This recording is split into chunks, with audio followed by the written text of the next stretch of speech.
Doctor BR Ambedkar ఆశయాలు సిద్ధాంతాలే లక్ష్యంగా సామాజిక కార్యక్రమాలు నిర్వహించనున్నట్లు లైబ్రేరియన్ రావాడ కన్నబాబు తెలిపారు. ఇక అనకాపల్లి జిల్లా నాతవరం మండలంలో రావాడ కన్నబాబు పదవి విరమణ సందర్భంగా ఆయనను ఘనంగా సన్మానించారు.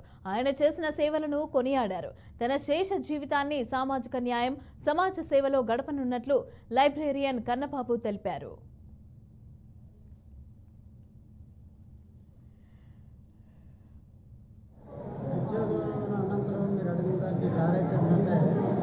సామాజిక న్యాయం, సామాజిక కార్యక్రమాల్లో పాల్గొని నేను మరింత నా కుటుంబ సామాజిక కార్యక్రమాలు అంబేద్కర్ సేవా విధానంలో అంబేద్కర్ ఆశయాల కోసం నేను ముందుకెళ్తాను. అదేవిధంగా నా కుటుంబాన్ని దేవుడు అన్ని విధాలుగా దీవించాడు. డాక్టర్ బాబాసాహెబ్ అంబేద్కర్ ఇచ్చినటువంటి రిజర్వేషన్లో నేను ఉద్యోగం పొంది ఉన్నాను. నాకు ముఖ్యంగా ఆనాడు 1999లో మా గ్రామానికి చెందినటువంటి పెంటకోట భాస్కర్ సత్యనారాయణ గారు నాకు ఉద్యోగం ఇచ్చారు. నా జీవితం, నా కుటుంబం అంతా ఆయనకి రుణపడి ఇంకా ఉంటాను నేను.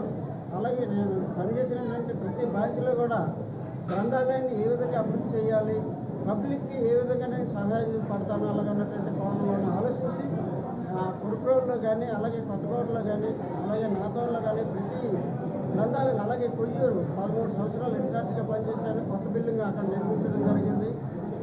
అదేవిధంగా గ్రంథాలయాల పట్ల విద్యార్థులకి ఎక్కువ అవగాహన కలిగే విధంగా ముందుకు వెళ్ళాలని, అలాగే నేను శాస్త్ర జీవితం నా బిడ్డలకు, నా కుటుంబానికి, నా సేవా కార్యక్రమాలకి నేను ఉపయోగపడే విధంగా నేను ముందుకెళ్తాను తెలియజేసుకుంటాను. విశ్రాంత తెలుగు ఉపన్యాసకుడు నర్సీపట్నం రావాడ కన్నబాబు నిబద్ధత కలిగినటువంటి ఉద్యోగి. పనిచేసిన నాళ్ళు గ్రంథాలయాన్ని పెట్టడానికి పాఠక జనాన్ని. జీ మురళీకృష్ణ, నేను రిటైర్డ్ లైబ్రేరియన్ నర్సీపట్నం. నాతవరం శాఖా గ్రంథాలయంలోనే గ్రంథాలయాధికారిగా పనిచేసిన రావాడ కన్నబాబు ఈరోజు